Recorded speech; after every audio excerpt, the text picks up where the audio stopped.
Chavantes Irapé, caminhos de ferro, terra e tradição. A história de Chavantes e seu querido distrito Irapé começa bem antes dos trilhos da ferrovia cortarem o Vale do Paranapanema. Começa com a chegada de um homem e sua visão sobre as riquezas naturais dessa terra. No ano de 1887, João Inácio da Costa Bezerra se estabelece nas margens do Riacho da Cachoeira, abrindo a fazenda conhecida como Cachoeirinha ou Santana da Cachoeira. Este marco inicial representa o primeiro passo para o segmento da então chamada Vila da Cachoeira, mais tarde Distrito de Paz do Irapé.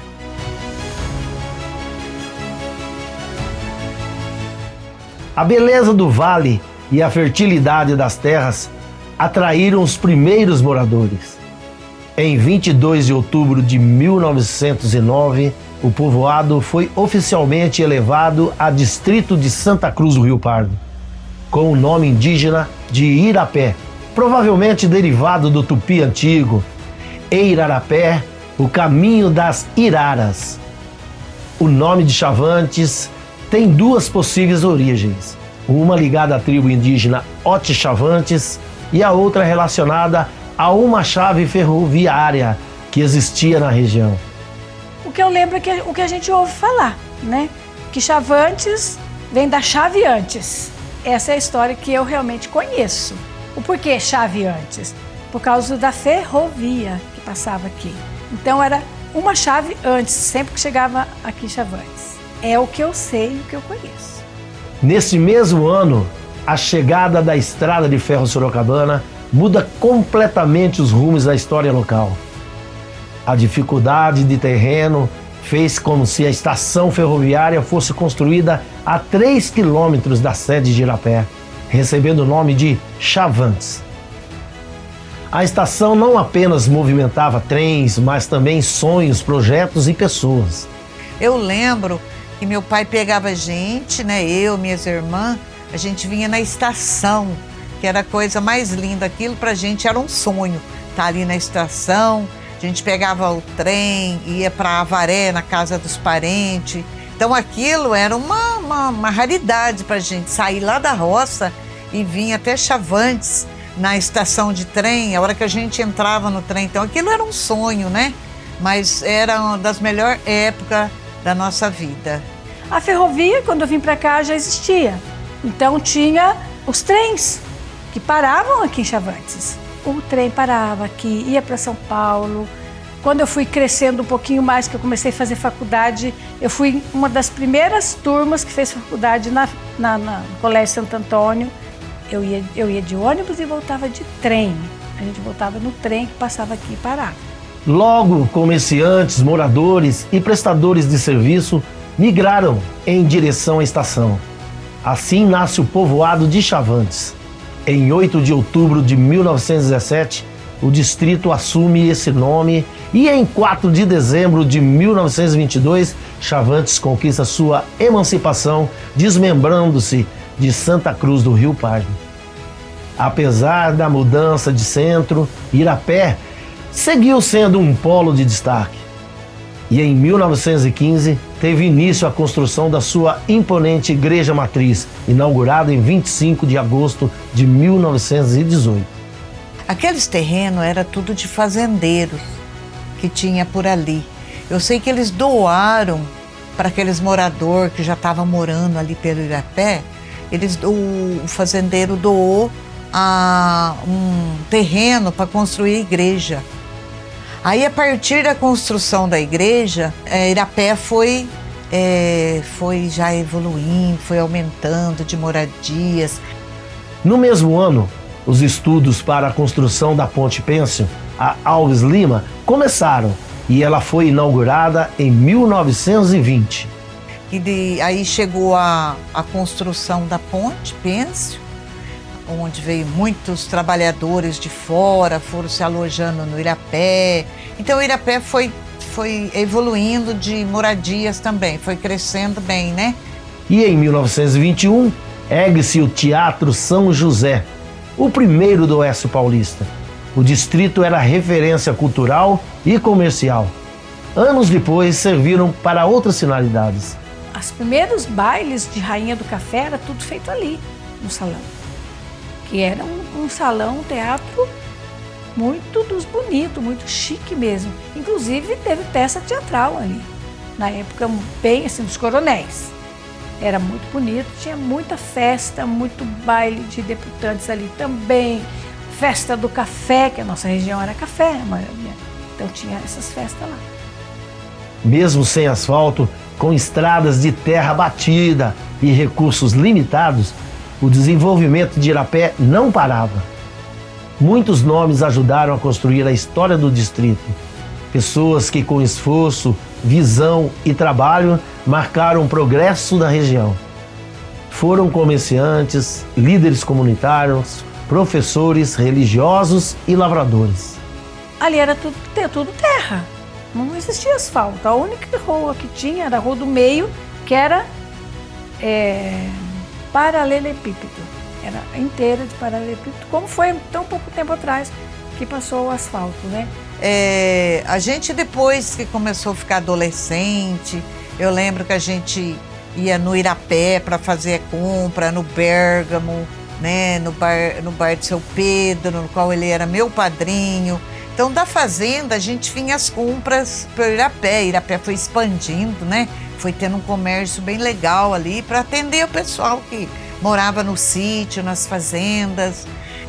Durante as revoluções de 1924 e 1932, a ponte e a posição geográfica de Irapé, ligando São Paulo ao Paraná, fizeram da região um ponto estratégico de passagem e confronto.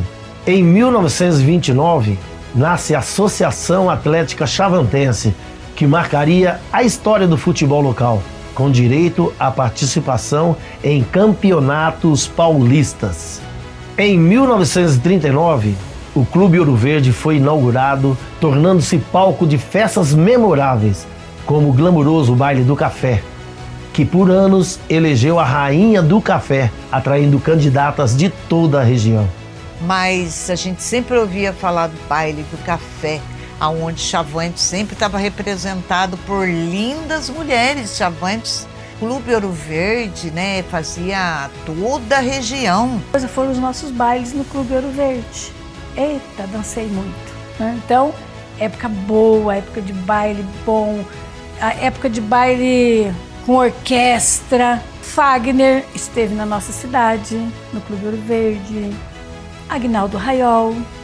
Então, alguns cantores que passaram por aqui na época dos bailes, Baile das Deputantes. Já em 1951, o Cine São José, de Narciso Vedovelo, trazia não apenas cinema, mas também festivais que embalavam gerações. O cinema também, né, que foi muito na época nossa. Como eu gostava de assistir, você não sabe o quê? Mazzaropi. Olha que coisa boa! Olha como eu sou antiga. Eu assistia Mazzaropi. Enfim, é uma das boas recordações que eu tenho daqui. Em 1953, foi inaugurada a Praça dos Expedicionários, um espaço de convivência e histórias, bem à frente do cinema, que se tornaria o coração da cidade. A praça, em frente ao Garota, que é foi uma das melhores fases da minha vida. Sabe aquela época que você é mocinha, que você quer sair, que você quer passear? E eu lembro que meu pai dizia assim, vai à missa e depois pode ir na praça, passear um pouquinho. Sabe como que era o nosso passeio? Ficava rodando em volta da praça, olhando para os garotos, né? E os meninos ficavam tudo enfileiradinho, paquerando as meninas. Era a época da paquera, época boa, época gostosa, sabe? Época de namoro. Coisa que hoje não existe. Época de namoro, aquela coisa inocente, boa, que fazia bem ao coração. Essa é uma das melhores lembranças que eu tenho. Enquanto isso, Irapé crescia com a instalação da Sermec em 1963, empresa especializada em caldeiraria pesada. E em 1961, a refrigeração Incomar foi inaugurada no município, sendo símbolo do desenvolvimento industrial local. A Associação Atlética Chavantense agitava o município e recebíamos muitos visitantes em nosso famoso campão. Teve uma época muito boa também, na época da nossa adolescente, juventude. Reunia também, né, os amigos, as amigas, a gente descia pro campão. Lá no campão a gente tinha a torcida uniformizada, a gente, né, a Associação Atlética Chavantense. Então todo domingo no campo reunia a galera, né, que era a torcida uniformizada chavantense, que era TUC, nas camisetas, tudo escrito TUC, Torcida Uniformizada Chavantense. Isso era a nossa diversão na época, que era maravilhoso, uma coisa que eu dificilmente vou esquecer. Durante décadas, o desfile de 7 de setembro foram momentos marcantes em Chavantes e Irapé. Jovens de todas as escolas se preparavam com orgulho para desfilar pelas ruas, e em um ato que unia a cidade em torno do civismo e da identidade local. Era mais do que uma celebração, era um símbolo de pertencimento e união para toda a comunidade. É a época do Ernesto, que eu já te falei, e os nossos desfiles de 7 de setembro. É uma das coisas assim, que mais marcou a minha vida em adolescência. Por quê? Porque se tinha desfile verdadeiro, era uma coisa cívica, né? As crianças da escola, era muito bonito, todo mundo uniformizadinho, carros alegóricos enfeitados. Uma das maiores tradições do município é a Festa Julina, cuja primeira edição comunitária ocorreu em 1985, reunindo todas as instituições da cidade, fortalecendo o laço entre comunidades e a sua identidade cultural. Em 2016, a estação ferroviária Chavantes foi oficialmente tombada como patrimônio histórico, recebendo sua importância na formação da cidade. Hoje, Chavantes tem anos de história com orgulho. Ao seu lado, Irapé continua sendo um pedaço essencial dessa trajetória. Chavantes e Irapé tem uma história que pulsa em cada rua, em cada pessoa e em cada memória. Uma história que precisa ser estudada, lembrada e, acima de tudo, reconhecida por todos. Como eu falo para o meu filho, eu falaria para qualquer outra pessoa. Eu acho que quem é chavantense vai ter isso no coração. Valorizar sempre a nossa cidade. É ter sempre no coração que a esperança de um Chavantes melhor sempre tem que existir. Tipo assim, da manhã eu ter meu neto que pudesse ficar aqui, morar aqui, ter seu trabalho aqui, ter sua família aqui e continuar aqui. Esse é meu ponto de vista para Chavantes. Eu falo para os meus netos, assim, pensar de onde eu saí, apesar que, né, saí de um lugar bom, que seria na fazenda, né, na roça, e aonde eu cheguei. Peguei meu neto outro dia, levei ele até a fazenda, até na fazenda que eu morei. Mostrei para ele o caminho que eu fiz a pé para chegar onde eu cheguei. Então, sempre isso para mim que sirva de exemplo para várias pessoas. Que essas palavras sirvam como ponte entre o ontem e o amanhã, preservando a memória, os valores e o orgulho de pertencer a este lugar. A história continua nas lembranças, nas vozes e nos corações de quem vive aqui. Chavantes Irapé, onde o passado constrói o futuro.